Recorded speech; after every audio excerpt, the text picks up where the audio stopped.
Hey, everybody. Welcome to the Christian Life Network, where we explore timeless wisdom for modern living. I'm your host, Daniel Collier, and in today's episode, we're diving into the transformative power of biblical principles for achieving financial freedom.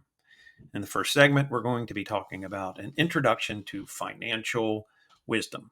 So, if you stick with me to the end of this podcast, I'm going to give you the 5 things you need to do to get into a financial position you want to live in. And this goes for low income to you already being rich, but outside circumstances could wipe you out. These are some things that happened to me as well.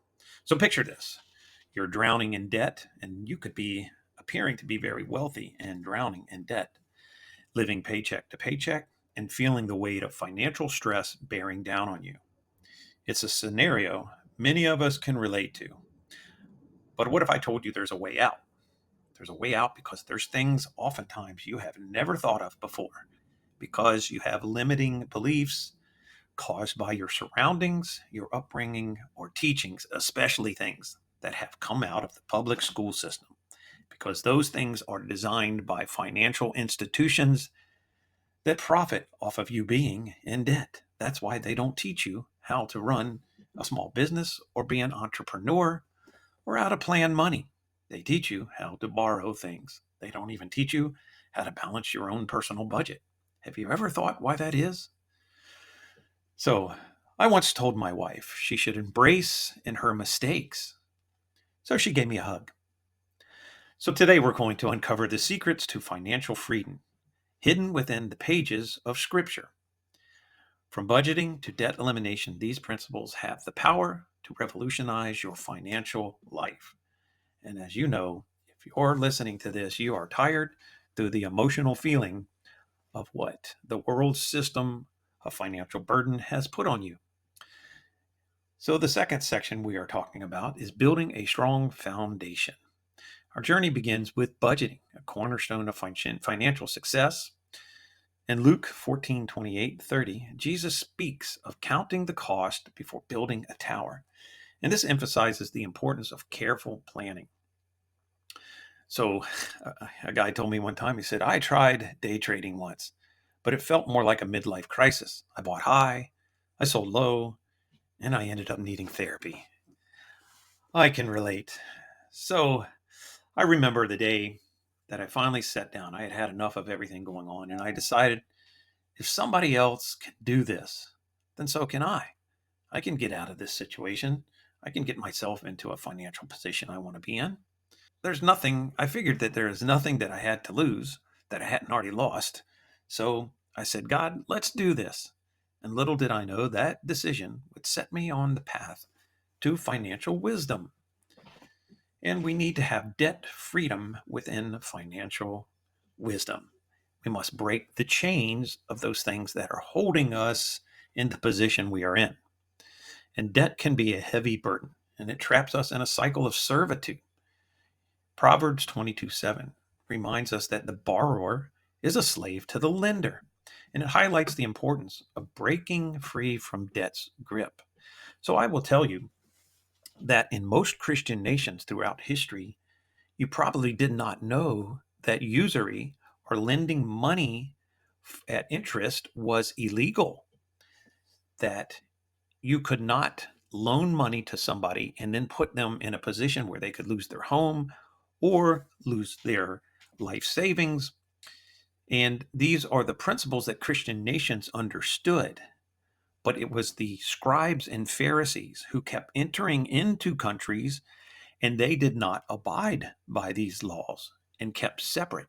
And they would loan these Christian nations and people money at interest called usury until that country would end up in debt. The people of the country would end up losing their homes and their property to these usury lenders. And eventually, these countries would figure out what's going on and they would kick them out, and the country would struggle itself back into recovery.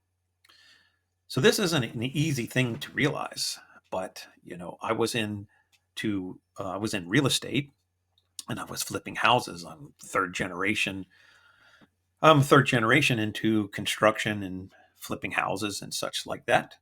And back in 2008, I had about $500,000 worth of property that I had put up for sale. And, at that time, things were selling like hotcakes. I mean, in a week's time, a nice home with such demand, people would buy it. But what I had done is I began borrowing money from the banks to flip the houses so that way I could buy more houses because that was the recommended way of doing things. And oftentimes you are in certain positions where that's the only way you can try to make extra wealth.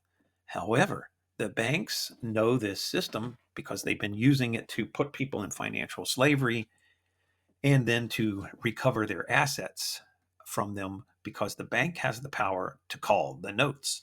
And in 2008, when the mortgage crisis occurred, which was a controlled event, it was done on purpose. All that happened in reality was someone came on the news and started saying there is a financial crisis with mortgages, and everyone stopped buying the homes out of fear. Nothing changed with the homes. Nothing changed at all, except for an idea that was promoted through the media.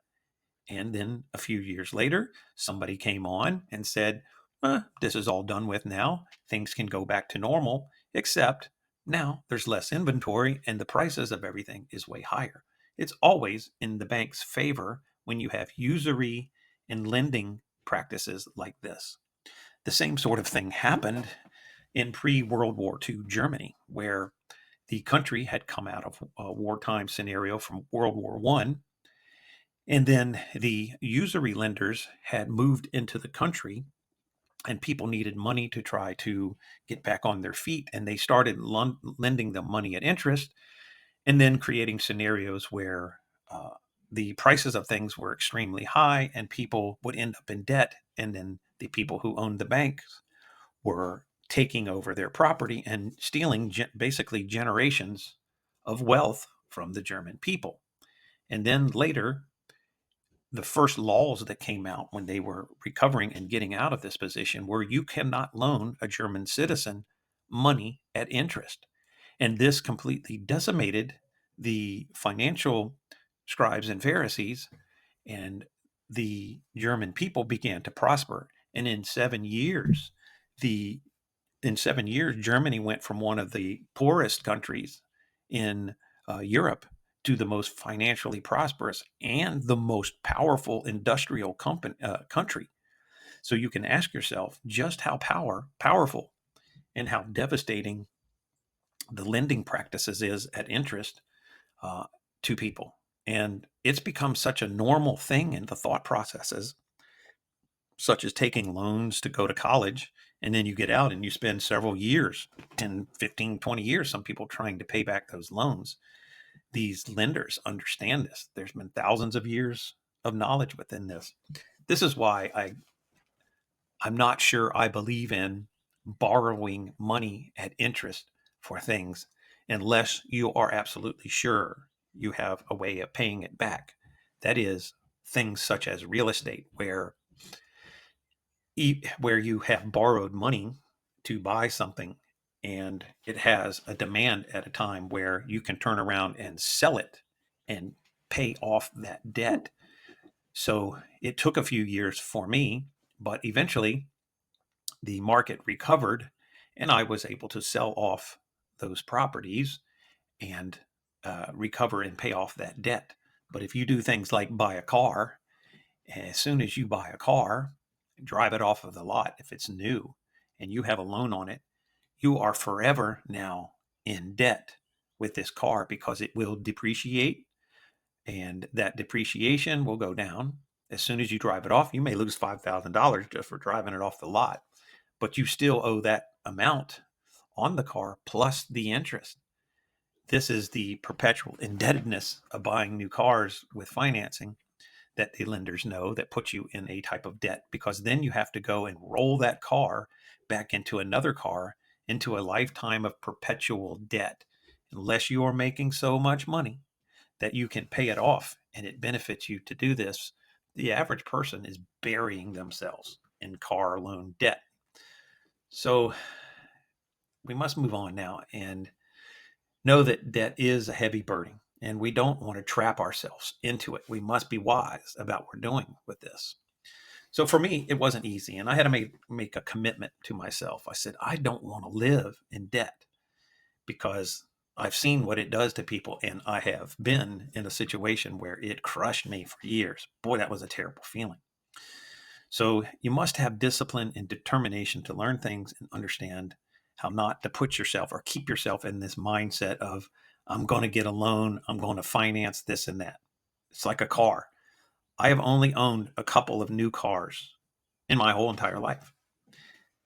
And those cars I paid cash for. I went in, I negotiated the price down to where if I needed to sell that car, I could get my money back. And I paid cash for them. I refused to get a loan on those vehicles because I had been in the car business. I owned a car dealership at one time, and I know what that does to people.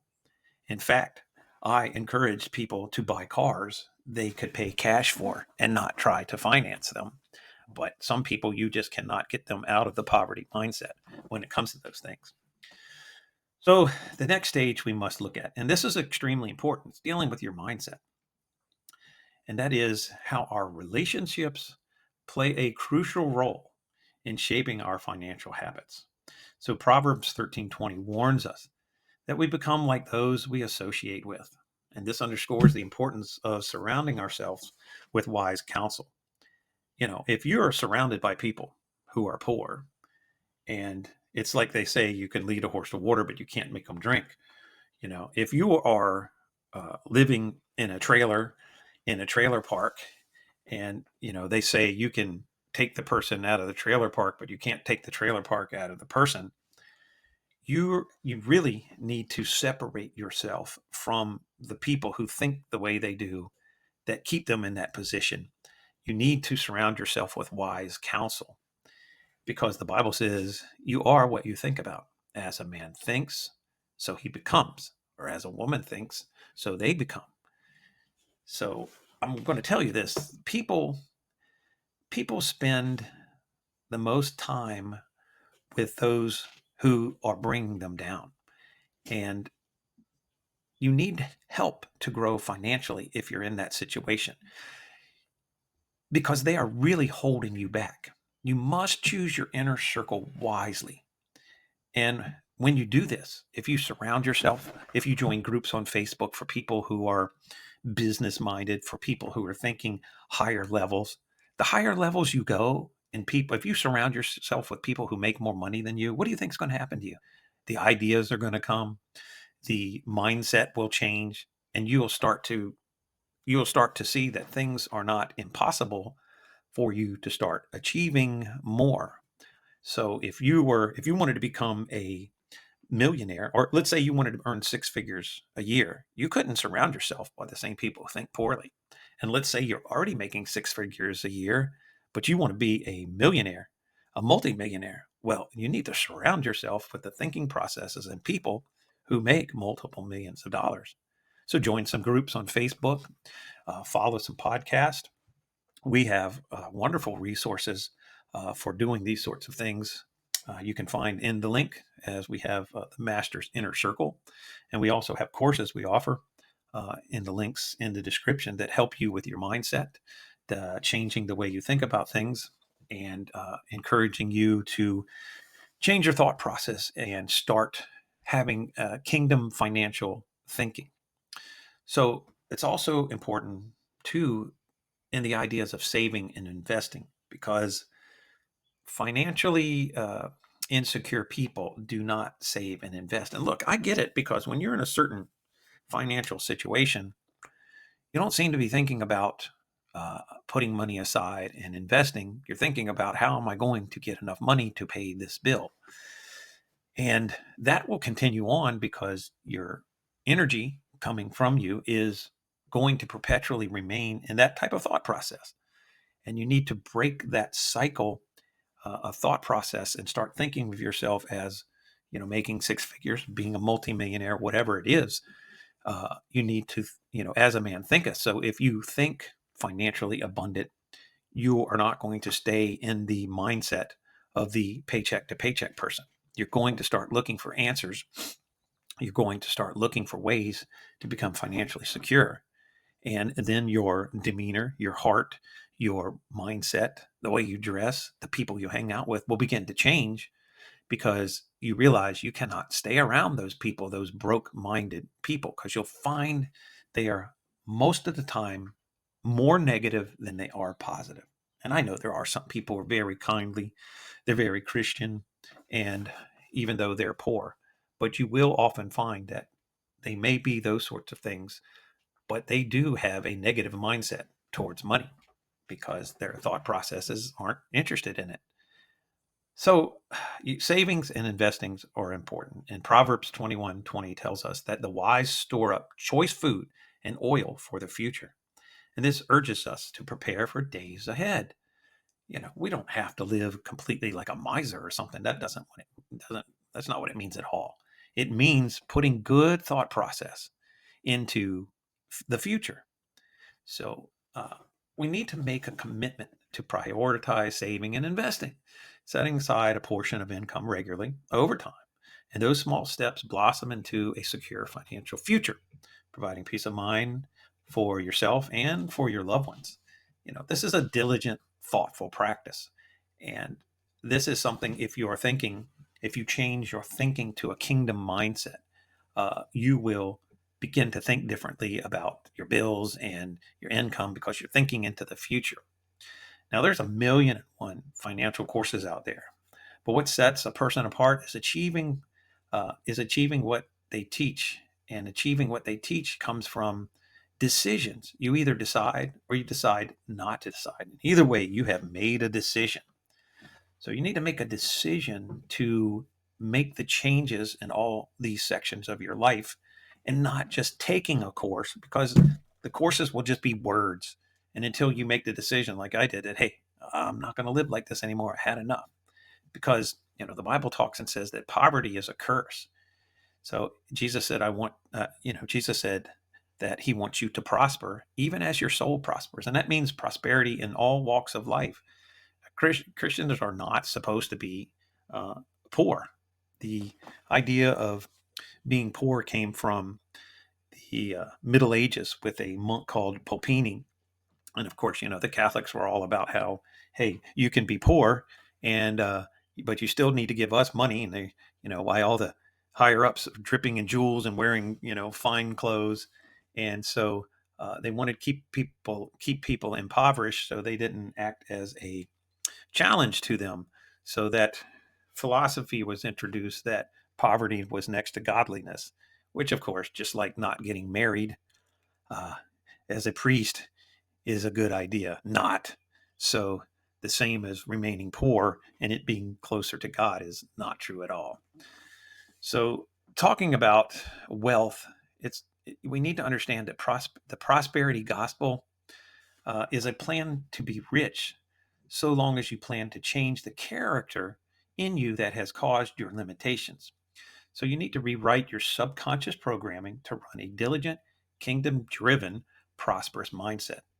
Not copying Mr. or Mrs. Fancy Pants at church, but we're talking about humble wealth, comfortable wealth, the kind that God tells us about that brings no sorrow. Often you need a mentor or courses to help you with that character. It's like I said, as a person thinks, they become. So you need to give yourself something new to meditate on. People, they scoff at Christians and being wealthy, but wealth gives you power to change things for the kingdom of God. There is a difference between the prosperity gospel, where some false preacher gets up and tells you that if you give him money, God will give you money. Because I think when I hear this, I think the same thing should be true for them. You should be able to fill out a form and say, I need $5 million for this or that. And then include that. Give them a note and say that if you give me $5 million, God will bless you, right? You don't ever hear them say that. What we're talking about is prospering because you're making kingdom based decisions on power, money, and wealth. And that's based off of you having a personality and spirit that is tied to the Holy Spirit of God. Because you can become very wealthy and become very miserable because money only money only exasperates money only exasperates who you are now. So if you know, if you're crazy, right? People know this, then money's only going to exasperate crazy. And everybody has crazy in their family.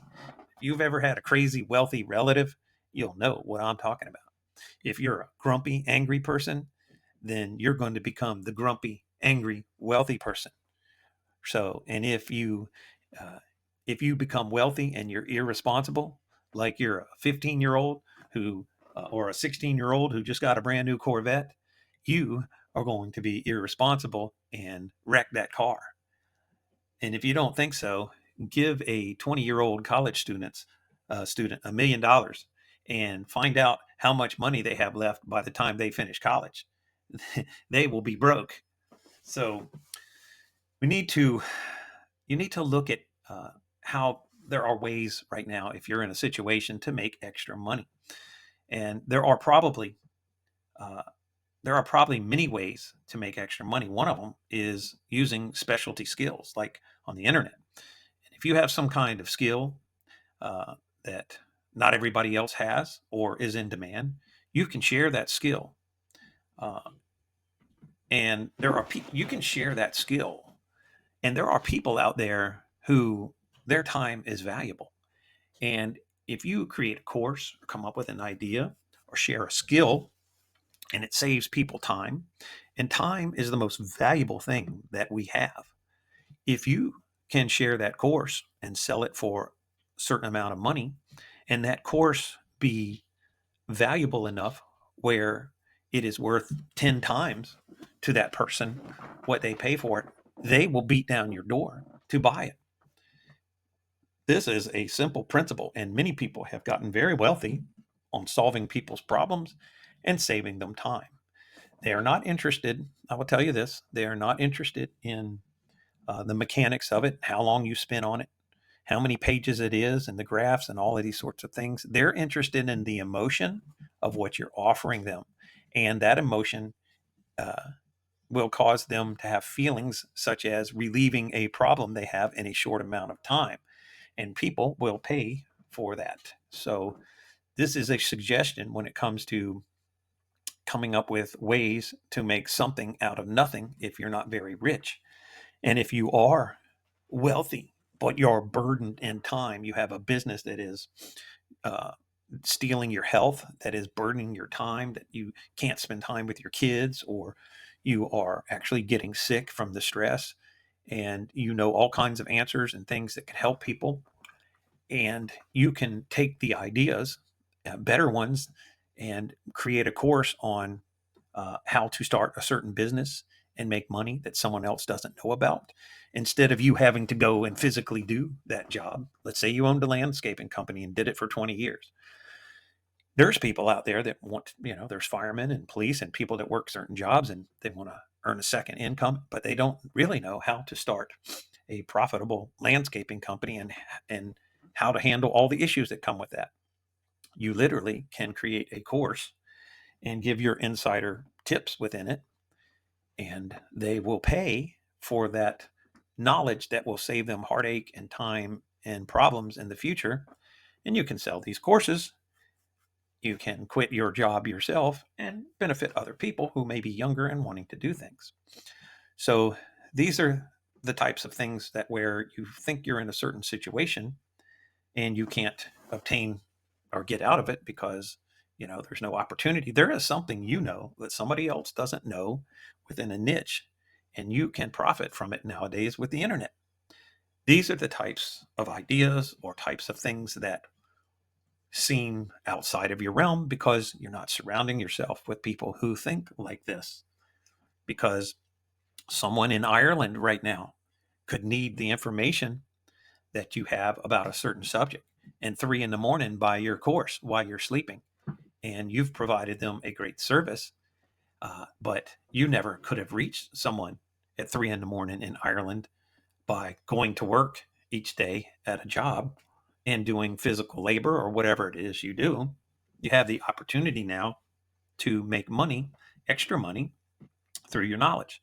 And this is why it's important to have mastermind classes or surround yourself with people who think like that, to join Facebook groups, to join entrepreneurial groups, and surround yourself, instead of with the poor minded people, surround yourself with wealth minded people to help you start thinking differently. Now, in this final section here, we're talking about generosity in the heart of abundance.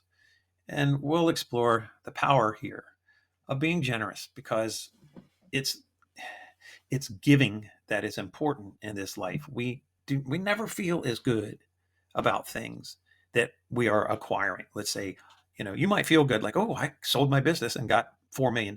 Well, you talk to people who have sold their business and they may feel happy that the stress is gone, but now the other things in life that don't satisfy them come more to light. So it's when we give and help others with things, providing ways to help others, that is what really truly is love and satisfies our heart. So Proverbs 11:25 reminds us that those who refresh others will themselves be refreshed. So it highlights the reciprocal nature of giving. And it doesn't always have to be giving money. It can be giving your time or giving knowledge, sharing knowledge, and it makes you feel good because people will appreciate it. So that can come through tithing and donations, of course, or just generosity, like I said, in giving knowledge to people they need to know.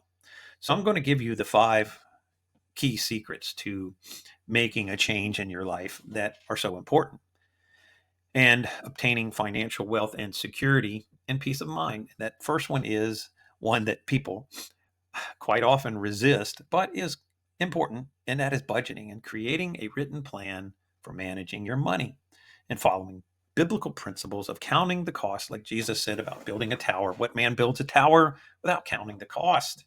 So have yourself a budget and plan for the future. And I'm talking about when you're planning for the future, you're putting thoughts towards the outside events, such as market crashes that you can't control, whether it's a stock market or real estate. You need to have a budget and plan for outside sources to go wrong and you still being able to survive. But you do need a budget, and budgets bring things to light so that you know where you stand. Next thing is seriously plan to get out of debt. However that is, there's nothing worse. You need to get out of debt. Recognize the burden of debt and commit yourself to live within your means and avoid the trap of being a slave to lenders, especially when it comes to things like car loans or buying toys for Christmas presents on credit cards. I haven't had a credit card in over 20 years now. I cut them up and I don't have them. I don't use them. So foster high quality relationships is number 3. Understand the influence of social circles on financial habits and surrounding yourself with individuals who exemplify wise financial practices. Number 4, saving and investing. Emphasize the importance of saving money for emergencies and investing for the future, following the example of the wise in storing choice resources. Make sure you write all 5 of these down: budgeting, getting out of debt, fostering high quality relationships, saving and investing. And then finally, number 5 is generosity. Cultivate a spirit of cheerful giving, whatever that might be, reflecting God's generous nature, and recognize that true wealth is found in generosity rather than material accumulation.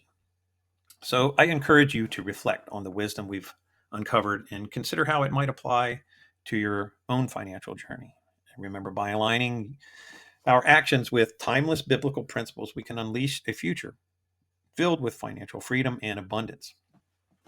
So please check out the links in the description, as we have courses on finance, life, money making, dating, relationships, all from a Christian perspective.